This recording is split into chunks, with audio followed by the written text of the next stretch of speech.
ఓం శ్రీం హ్రీం క్లీం గ్లౌం గం గణపతయే నమః వరవరద సర్వజనం మే వశమానయ స్వాహ ఓం ఐం హ్రీం శ్రీం శ్రీమాత్రే నమః ఓం నమః శివాయ ఓం ఓం ఓం ఓం ఓం ఓం శ్రామం జామయం ఓం రాం దోం త్రం గణం ఓం నమః శివాయ వేంద్రతాత్రేయ నమో ఓం ఐం ద్రౌగ్రం శ్రీం వేంద్రతలక్ష్మీదేవ్యై నమః ఓం నమః శివాయ ఓం శ్రీమాత్రే నమః ఓం నవగ్రహ దేవతాయై నమః. నవగ్రహ పురాణం 109వ అధ్యాయం. మేఘహాసుడు తపస్సు తీవ్ర రూపం ధరించింది. మేఘహాసుని తపస్సు తీవ్ర రూపం ధరించింది. అచిరకాలంలో ఫలించింది. పరమశివుడు ప్రత్యక్షమయ్యాడు.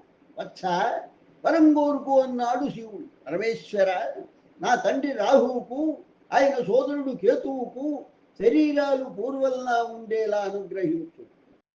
వాళ్ళు ప్రస్తుత దురవస్థకు కారకులై అయిన ఆ శక్తులను వాళ్లకు సరితూగే స్థానాలను ఇద్దరికి ప్రసాదించు.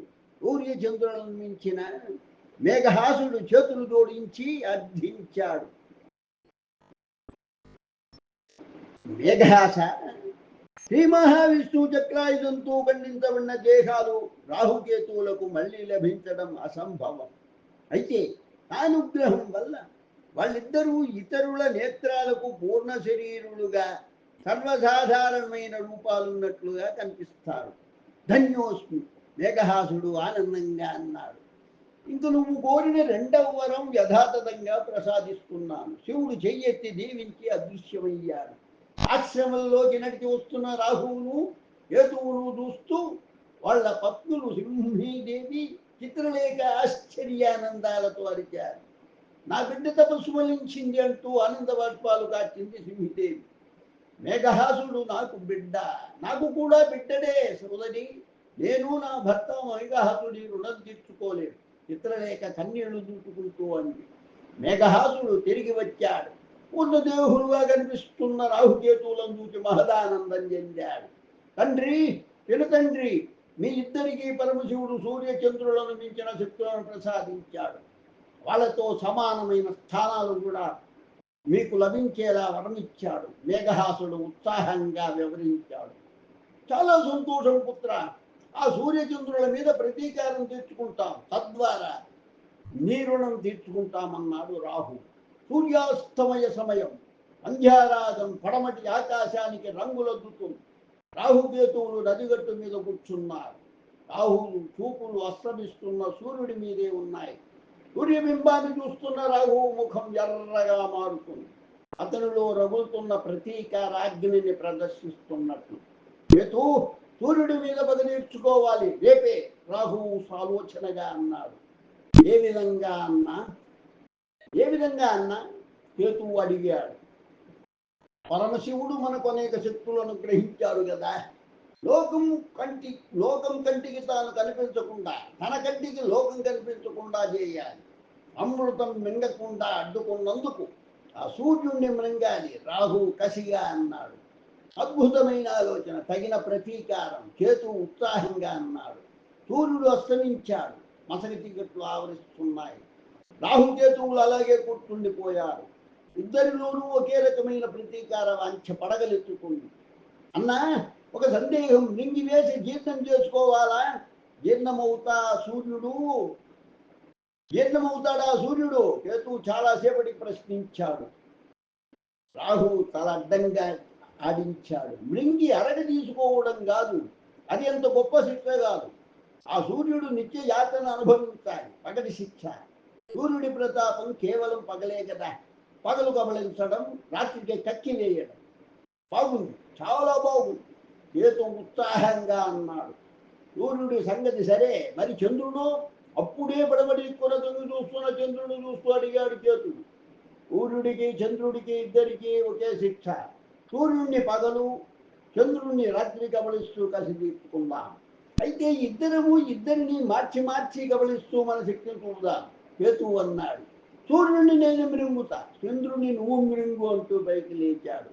అమృత పానం చేయకుండా అడ్డుకున్న పాపానికి ఆ సూర్యచంద్రుడిద్దరూ శిక్ష అనుభవించాలి శాశ్వతంగా.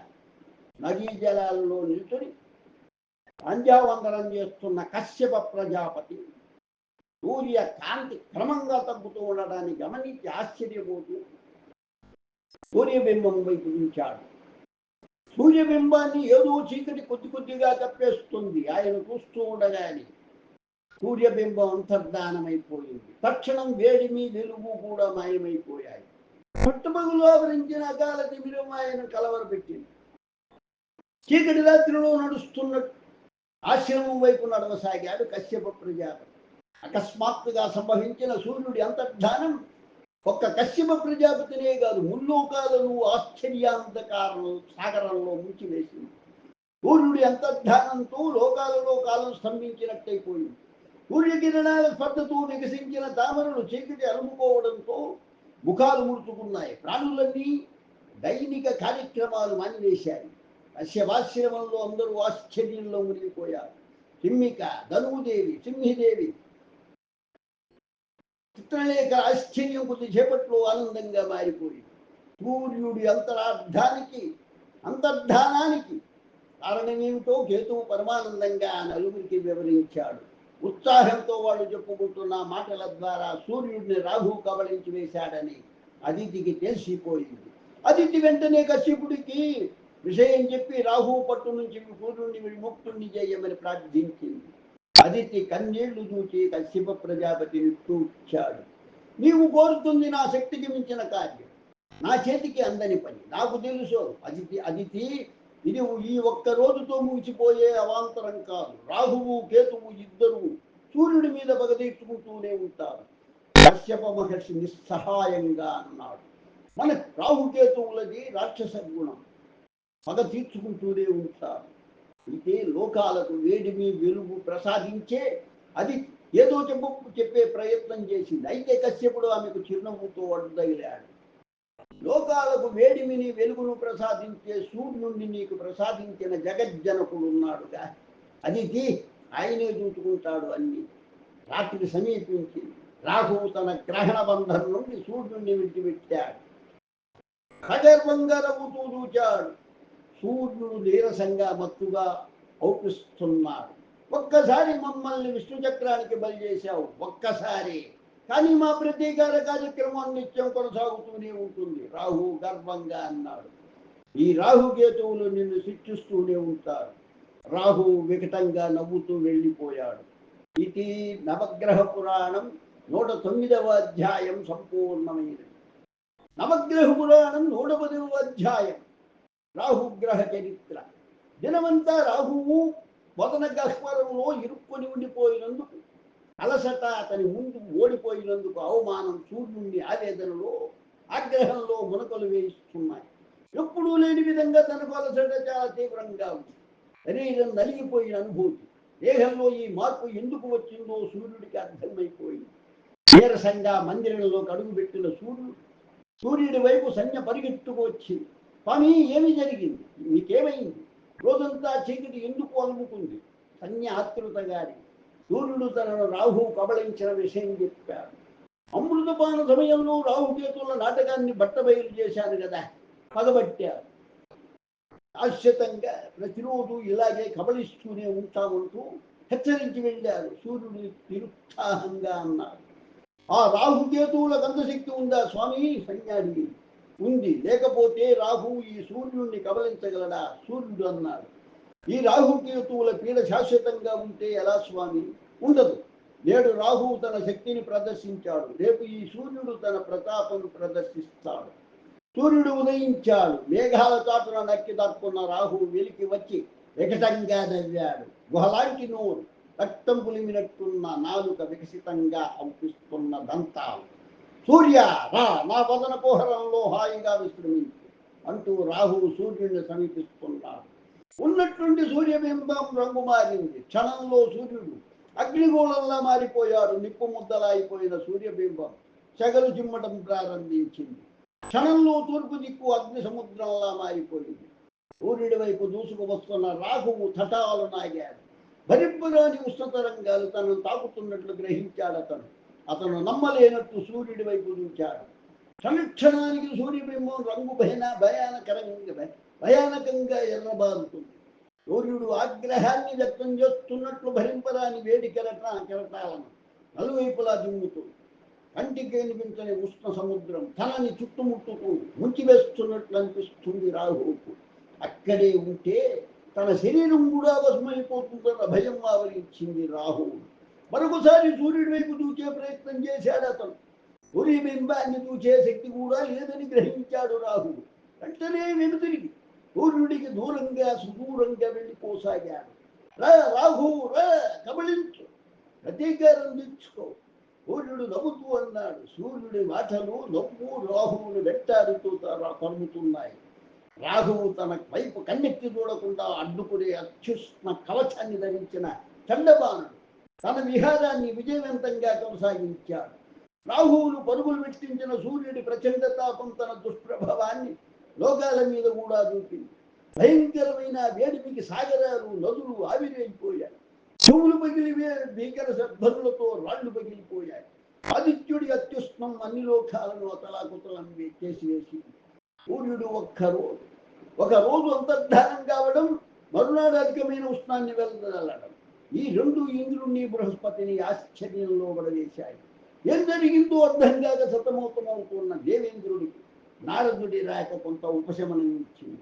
అమృతమగ్రహం నాటి సత్పగతో రాహువు నిన్న మన సూర్యుడిని గ్రహణం చేశాడు.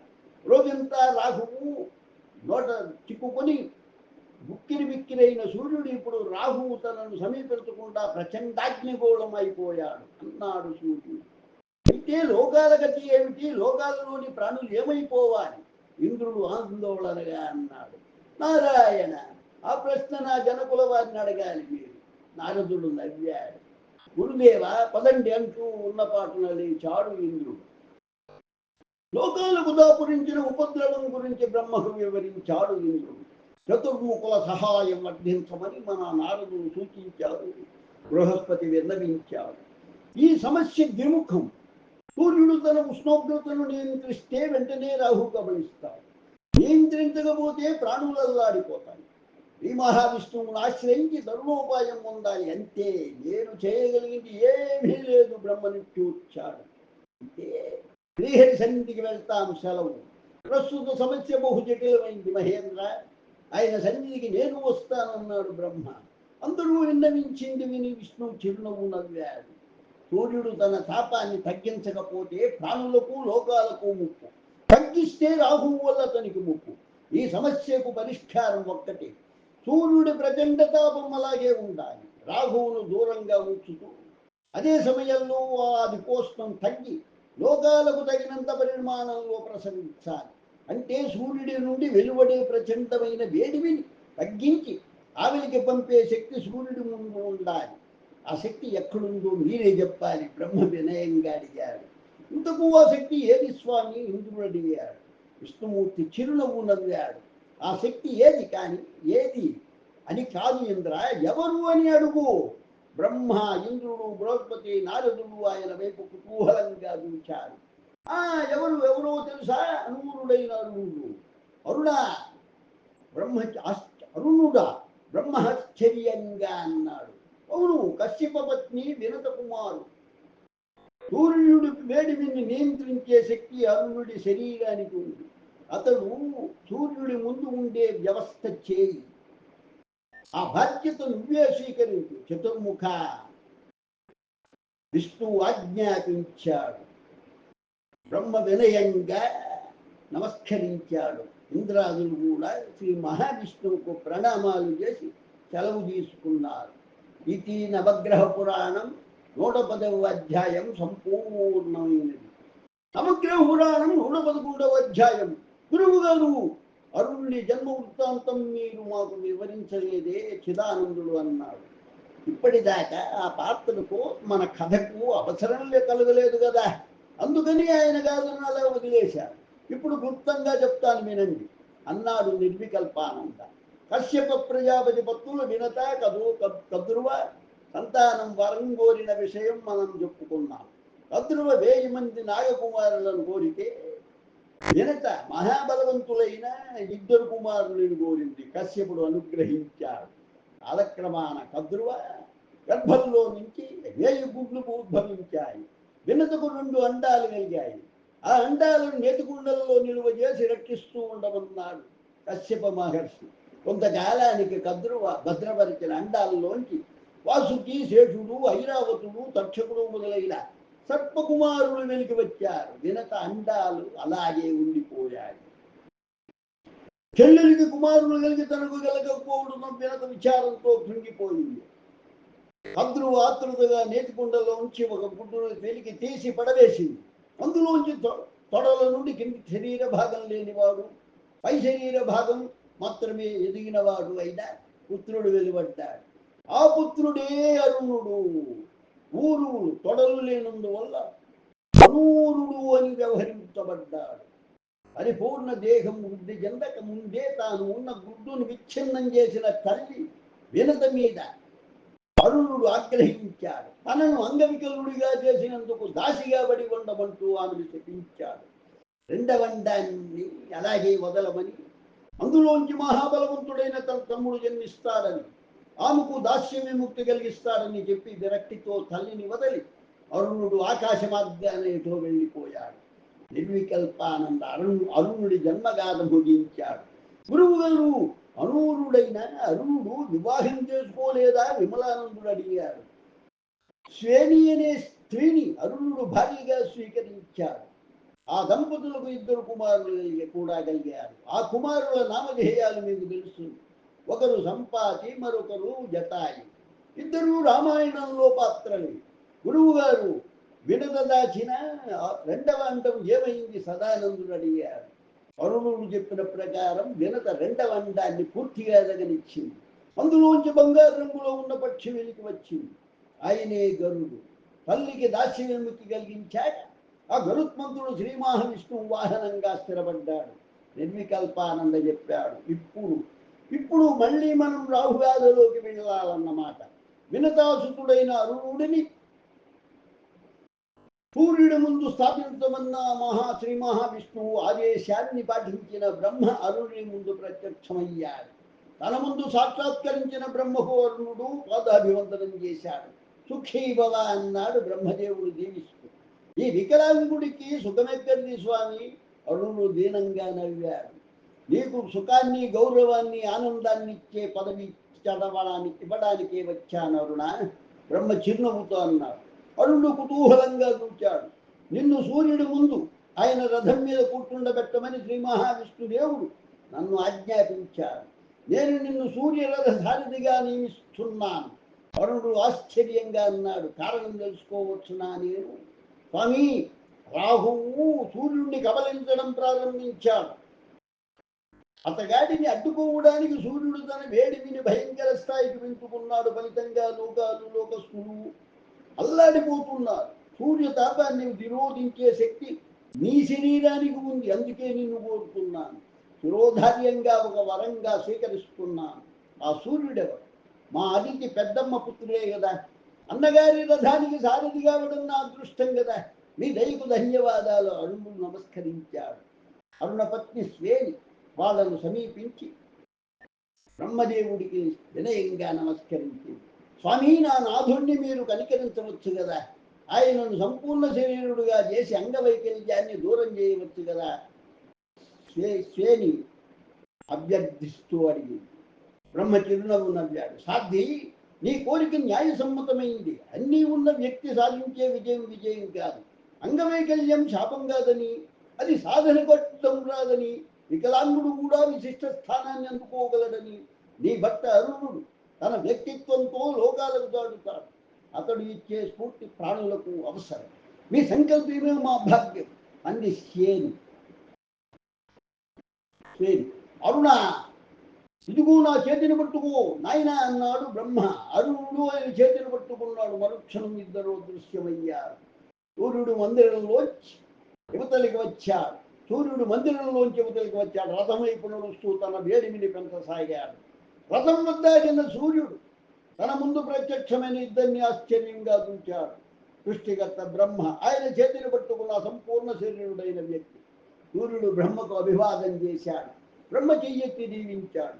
సూర్య, ఇతను అరుణుడు, నీకు తమ్ముడే. బ్రహ్మ చిరునవ్వుతో అన్నాడు.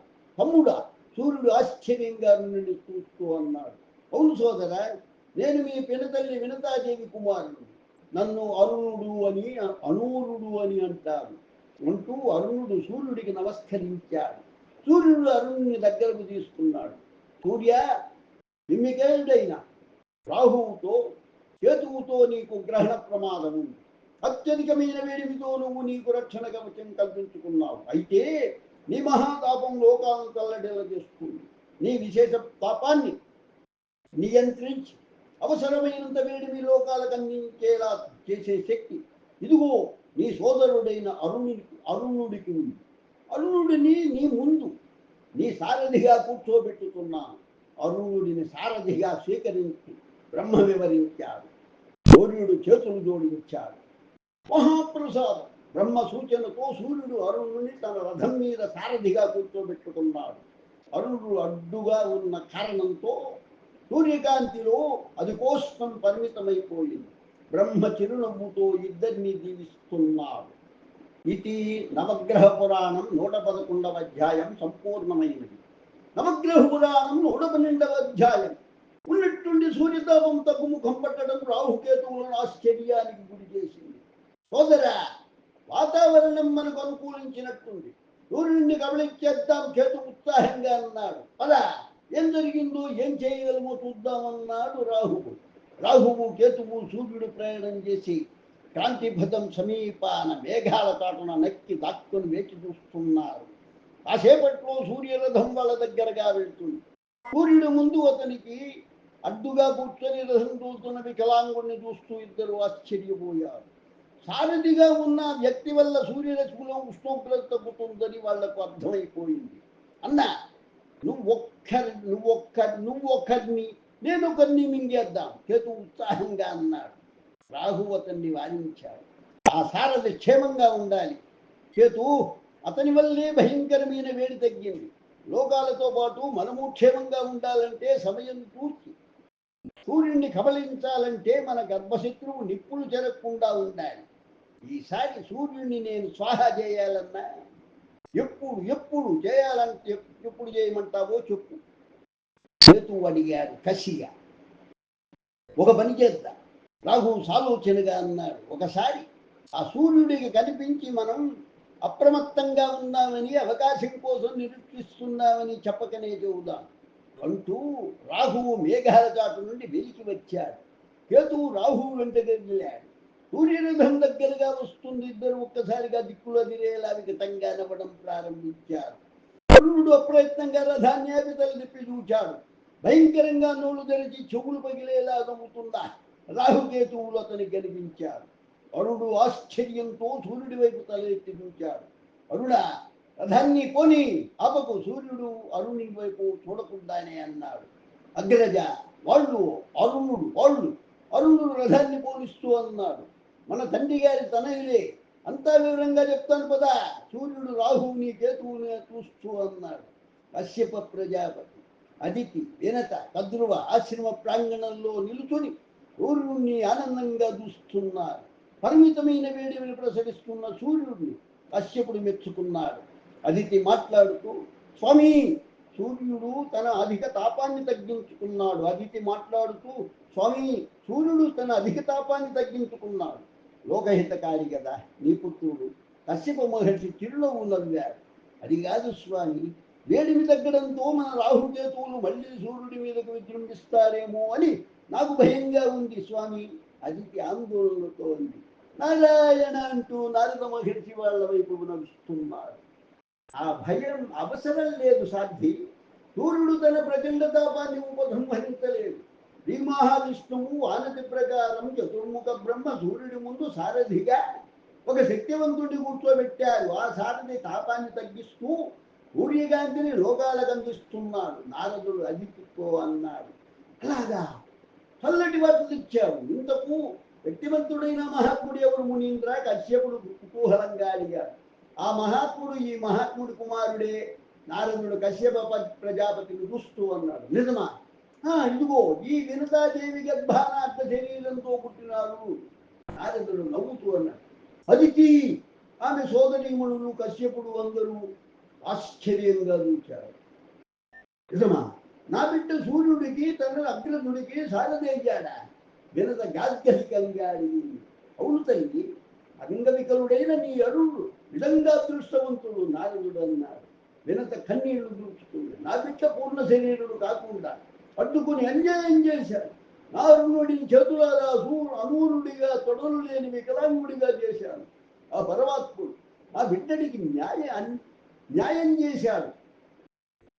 నువ్వు అదృష్టవంతుడు, అంత అదృష్టవంతుడు అలివి అంత. ఒక కొడుకు విష్ణువుకు వాహనమయ్యాడు, ఒక కొడుకు సూర్యరథ సారథేయ్యాడు. కశ్యపుడు ఎక్కువగా అన్నాడు. మరొక అద్భుతం తెలుసా మీకు? ప్రతి ఉదయ లోకాలన్నీ సూర్యుడి కన్నా ముందుగా అరుణుని దర్శనం చేసుకుంటాయి. సూర్యోదయానికి ముందుగా నాందిగా అరుణోదయం నారదుడు నవ్వుతూ అన్నాడు. సింహిక, ధను, సింహి, దేవి, చిత్రలేఖ, మేఘహాసుడు ఒక చోట సమావేశమయ్యారు. తమ భర్తకు అతిథి వినతలకు దారదమ్మ చెప్పిందంతా చాటు నుండి విన్నారు. ధను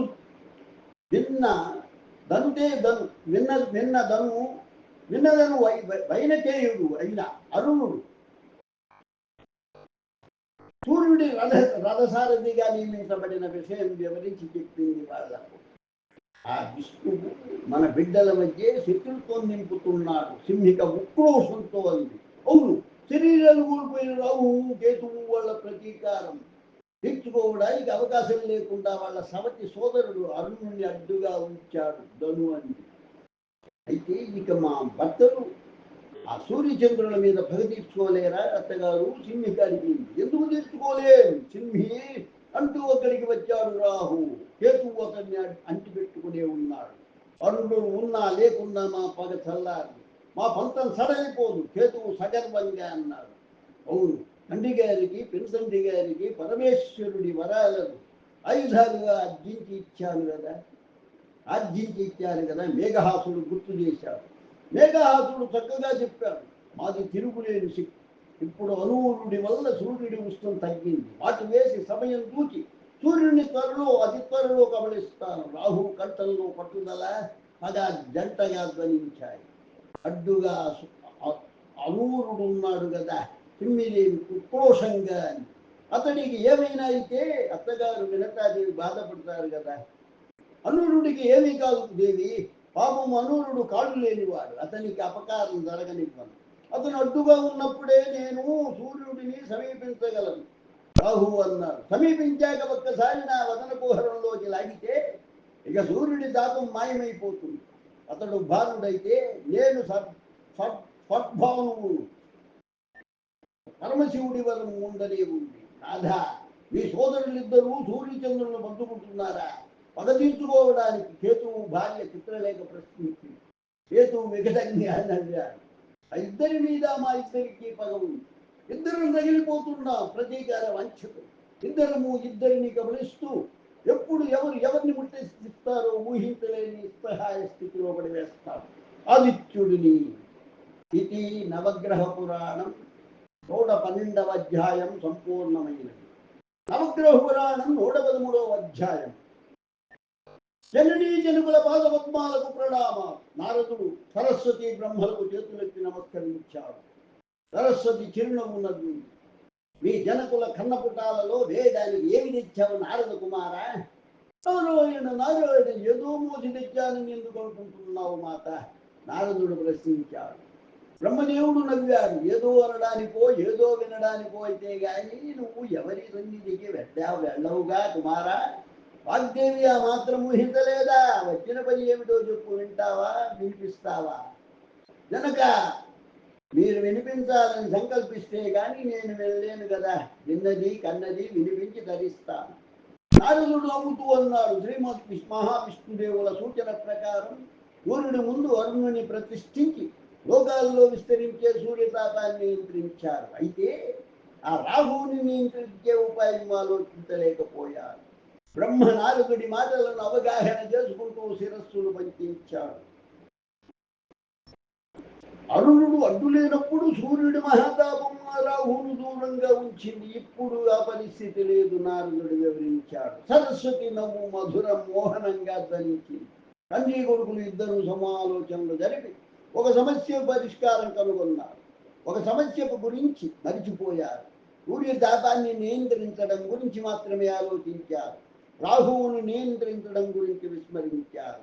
అది విస్మరించడం కాదు, వాడి మరణంలో ఉంచుకోకపోవడం. బ్రహ్మ తెలివిగా అన్నాడు, రాహువును నియంత్రించే కార్యం బ్రహ్మ విష్ణువుల హస్తాలలో మాత్రమే లేదు. ఎందుకంటే రాహుకేతువులకు ఆ పరమేశ్వరుడు వరదానం చేశాడు కదా. అది కొత్త విషయం కాదు కదా స్వామి. సరస్వతి మళ్ళీ నవ్వింది. ముగ్గురు మూర్తులు ఒక్క చోట చేరి ఒక పరిష్కారం ఆలోచించండి, లేకపోతే సూర్యుడికి రాహువు పీడ తప్పదు, అందులో సందేహం లేదు. నేను ఇప్పుడు కశ్యపాశ్రమం నుండి తిన్నగా తమ సన్నిధికి వచ్చాను. అదితి కశ్యపుల అభిప్రాయము ఆరాటము అది. అరుణుడు ఉన్నా లేకున్నా రాహువు సూర్యుడిని వదలడని, రాహువును నియంత్రించడం అత్యవసరమని ఆ దంపతులు అన్నారు. మీ జనయజ్ఞ సూచన చక్కగా ఉంది నారదా. ఈ శివకేశవులతో సమాలోచన జరుగుతాను. తగిన చర్య తీసుకునేదాకా రాహువును కనిపెట్టి ఉండాలి నువ్వు, బ్రహ్మ నారదుడికి సూచించాడు. ఆజ్ఞ. త్రిమూర్తులు త్వరపడాలి అంటూ నారదుడు నమస్కరించి నిష్క్రమించాడు. రాహువు తూర్పు దిశ వైపు చూస్తూ ఆకాశయానం ప్రారంభించాడు. అతనిలో ఆలోచనలు సాగుతున్నాయి. ఉదయం సమయం నుండి అస్తమయం దాకా ఈ రోజు సూర్యుడిని తన నోటిలో బంధించి ఉంచాలి. అరుణుడి ఉనికి తనకు తోడ్పడుతుంది. తాను సూర్యుడి సమీపానికి వెళ్ళగలడు. సూర్యుడిని అవలీలగా తన నోటితో ఆక్రమించుకోగలడు. అరుణుడు తనకు అడ్డంకి కాదు, కాలేడు. రథకుడిని ముప్పతిప్పులు పెట్టి తనకు సారథి ఒక్క లెక్క కాదు. సంపూర్ణ శరీరుడితో సమరం చేసే తనకు అంగవికలుడు ఆటంకం కాదు. మేఘాల మీద మేఘాల క్రింద సాగుతూ మేఘాల మధ్య సాగుతూ తన ప్రయాణాన్ని సాగిస్తున్నాడు రాహువు. సూర్యుడు దయనీయ స్థితిని తలుచుకుని బిగ్గరగా గర్వంతో మేఘాలు చెదిరిపోయేలా నోరారా అట్టహాసం చేయాలనిపిస్తుంది రాహువుకి. మంచు తెరల్లాంటి మేఘాల్లోంచి వెలుపలికి శరవేగంతో దూసుకువచ్చిన రాహువు తటల్లాగాడు. అతని కళ్ళల్లో ఆశ్చర్యము సందేహము కలగాపులకంగా ప్రత్యక్షమయ్యాయి. ఎదురుగా త్రిమూర్తులు, తన శిరస్సును ఖండించిన విష్ణు, తనకు అద్భుత శక్తులు ప్రసాదించిన పరమేశ్వరుడు, తన పితామహుడికి జనకుడైన బ్రహ్మ. పరమేశ్వరుల చరణాలకు ప్రణామాలు. రాహువు శివుడికి నమస్కరిస్తూ అన్నాడు, సుఖీ భవ. రాహువు పంక్తిభేదం తగదు సుమా. పరమేష్ఠికి పరంధాముడైన విష్ణువుకి ప్రణామాలు అర్పించు. శివుడు నవ్వుతూ అన్నాడు, పంక్తిభేదం చూపుతూ దేవతలకు మాత్రమే అమృతాన్ని పంచుతూ పంక్తి మారిన నన్ను, నా సోదరుణ్ణి ఆయన శిరచ్ఛేదం చేశాడు కదా. రాహు విష్ణుమూర్తిని చూపుతూ అన్నాడు. అతని కంఠంలో ఉక్రోషం ఆవేశం పలికాడు. విష్ణువు చిరునవ్వు నవ్వాడు. పంపకం పూర్తిగాక ముందే మీ రాక్షస బృందానికి అమృతం లభించదేమో అన్న అనుమానంతో నువ్వు రూపం మార్చి అపరాధం చేశావు. అపరాధానికి శిక్ష తప్పదు కదా. అయినప్పటికీ మీ చర్య అక్రమం. రాహువు గద్దించాడు. ధన్వంతరి అమృత కలశంతో విభ్రమించగాని ఆ కలశాన్ని స్వాధీనం చేసుకొని మీరందరూ పారిపోయారు. అది అక్రమం కాదా? ఆ అక్రమాన్ని అప్పుడు నువ్వు ఖండించలేదే? విష్ణువు చిరునవ్వుతో అడిగాడు. రాహు మౌనాన్ని ఆశ్రయించి ప్రక్కచూపులు చూచాడు. రాహు, అదంతా గతం. ఆ గతాన్ని మర్చిపో. నువ్వు సూర్యుడి మీద పగబట్టి అతన్ని గమనించే ప్రతీకారం చేయడానికి నిర్ణయించుకున్నావు. నీ ప్రతీకార చర్య నీ శత్రువు ఒక్కడికే కష్టం కలిగిస్తే అది సమర్థనీయమే. అయితే నీ గ్రహణం వల్ల చీకటిలో లోకాలు తల్లడిల్లుతున్నాయి. ప్రాణులకు మహానష్టము మహాకష్టము కలిగించే బహుముఖ చర్య నీ ప్రతీకారం. దానికి నువ్వు స్వస్తి చెప్పాలి. పరమేశ్వరుడు రాహువును తీక్షణంగా చూస్తూ అన్నాడు, స్వామి, నీ పుత్రుడు కోరిన వరాలు కటాక్షించాను కదా, అవి నీ స్థానాన్ని గౌరవాన్ని పెంపొందించేవే కదా. మరొక సత్యం ఉంది. సూర్యచంద్రులు నిన్ను చూపించారు. వాళ్ళు చేసిన నేరం అంతే. శ్రీ మహావిష్ణువు నీ శిరస్సును ఖండించి వేశాడు. ఆయన మీద నీకు ప్రతీకార వాంఛ లేదు. విచిత్రంగా లేదు. పరమశివుడు నవ్వాడు. అవును రాహు, నీ ప్రతీకారే ఆవేశంలోంచి పుట్టింది, ఆలోచనలోంచి ఆవిర్భవించింది కాదు. నీకు నష్టం కలిగించిన వ్యక్తికి నువ్వు కష్టం కలిగించవచ్చు, నష్టము కలిగించవచ్చు. అయితే అది ఇతరులను బాధించరాదు. పరమశివుడు చెప్పింది నిజమే కదా. బ్రహ్మాన్వయంగా అన్నాడు. రాహు, నువ్వు నా సంకల్పాన్ని అనుసరించి కశ్యపుత్రుడిగా జన్మించావు. నువ్వు కారణ జన్ముడివి. సూర్యచంద్రుల మీద పగ తీర్చుకోవడానికి నువ్వు అవతరించలేదు. త్వరలో నిన్ను ఒక విశిష్ట దేవ బృందంలో ఒకడుగా అభిషేకించబోతున్నాను. ఆ పదవితో పరమశివుడు ప్రసాదించిన వరం కార్యరూపం ధరిస్తుంది. లోకాలు నిన్ను ఆరాధిస్తాయి. సూర్యచంద్రులను పీడించే ఆలోచనలు శాశ్వతంగా నిర్మించుకో ఈ మహావిష్ణువు అన్నాడు. మా త్రిమూర్తుల ఆశయం అదే చిన్నికేయ. బ్రహ్మ అన్వయంగా అన్నాడు. రాహువు మౌనంగా శివుడి వైపు దూచాడు. మా ప్రతిపాదన అంగీకరించు రాహు. అంతరిక్షంలో నీకు ఆవాస స్థానం, నీకు కొన్ని ఆధిపత్యాలు అధికారాలు లభిస్తాయి. పరమేశ్వరుడు చిరునవ్వుతో అన్నాడు. రాహువు త్రిమూర్తుల వైపు చూస్తూ వినయంగా చేతులు జోడించాడు. సూర్యచంద్రుల మీద పగ తీర్చుకుంటానని నేను శపథం చేశాను. సతీసుతులకు వాగ్దానం చేశాను. నా ప్రతిజ్ఞను పాలిస్తాను. మీ త్రిమూర్తుల ఆజ్ఞను పాలిస్తాను. త్రిమూర్తులు రాహు ముఖంలోకి ప్రశ్నార్థకంగా దూచారు. నేను సంకల్పించినట్టు అనునిత్యం కాకుండా సంవత్సరంలో కొన్ని పర్యాయాలు మాత్రం సూర్యుడిని చంద్రుడిని గమనిస్తాను. నేను సంకల్పించుకున్నట్లు పూర్తి పగలు పూర్తి రాత్రి కాకుండా నియమితమైన పరిమితమైన సమయం మాత్రం ఆ ఇద్దరిని బట్టి ఉంచి వదిలేస్తాను. దీనికి మీరు అంగీకరించి అనుగ్రహించాలి. రాహు త్రిమూర్తుల సందేహాన్ని నివృత్తి చేస్తూ అన్నారు. నియమిత సంఖ్యలో పరిమిత సమయం పాటు నీ ప్రతీకార ఉద్యమం సాగుతుందన్నమాట. పరమశివుడు విశ్లేషిస్తూ అన్నాడు. నీ ప్రతిపాదన కూడా మోదయోగ్యమే. అంగీకరించి అందుకు అనుమతిస్తున్నాం. అస్తు తథాస్తు. శ్రీ మహావిష్ణువు బ్రహ్మ ఒకేసారి అన్నారు. రాహు త్రిమూర్తులకు ప్రదక్షిణం చేసి నమస్కరించి వాళ్ళ ముందు ఆగాడు. వెనుదిరుగు వెళ్ళు రాహు. విష్ణువు నవ్వుతూ అన్నాడు. దీనితో రాహుగ్రహ చరిత్ర పరిపూర్ణమైనది. నవగ్రహ పురాణం పరిపూర్ణమైన నిర్వికల్పానంద అన్నాడు. సందేహాలున్నాయా అంటే అడగండి. గురువు గారు, రాహువు త్రిమూర్తులకు ఇచ్చిన మాటలు నిలబెట్టుకున్నాడా? సదానందుడు అడిగాడు. ఇది నవగ్రహ పురాణం 113వ అధ్యాయం సమాప్తమైనది. నవగ్రహ పురాణం 113వ అధ్యాయం సమాప్తమైనది. ఆదిత్యాయ చ సోమాయ మంగళాయ బుధాయ చ గురు శుక్ర శనిభ్యశ్చ రాఘవే కేతవే నమః. ఆదిత్యాయ చ సోమాయ మంగళాయ బుధాయ చ గురు శుక్ర శనిభ్యశ్చ రాఘవే కేతవే నమః. ఆదిత్యాయ చ సోమాయ మంగళాయ బుధాయ చ గురు శుక్ర శనిభ్యశ్చ రాఘవే కేతవే నమః. ఆదిత్యాయ చ సోమాయ మంగళాయ బుధాయ చ గురు శుక్ర శనిభ్యశ్చ రాఘవే కేతవే నమః. ఆదిత్యాయ చ సోమాయ మంగళాయ బుధాయ చ గురు శుక్ర శనిభ్యశ్చ రాఘవే కేతవే నమః. ఓం సూర్యగ్రహాయ నమః. ఓం చంద్రగ్రహాయ నమః. ఓం అంగారకగ్రహాయ నమః. ఓం బుధగ్రహాయ నమః. ఓం గురుగ్రహాయ నమః. ఓం శుక్రగ్రహాయ నమః. ఓం శనిగ్రహాయ నమః. ఓం రాహుగ్రహాయ నమః. ఓం కేతుగ్రహాయ నమః. ఆదిత్యాది నవగ్రహానుకూల బల సిద్ధిరస్తు తథాస్తు. ఆదిత్యాయ చ శోభాయ మంగళాయ బుధాయ చ గురు శుక్ర శనిభ్యశ్చ రాహవే కేతవే నమః.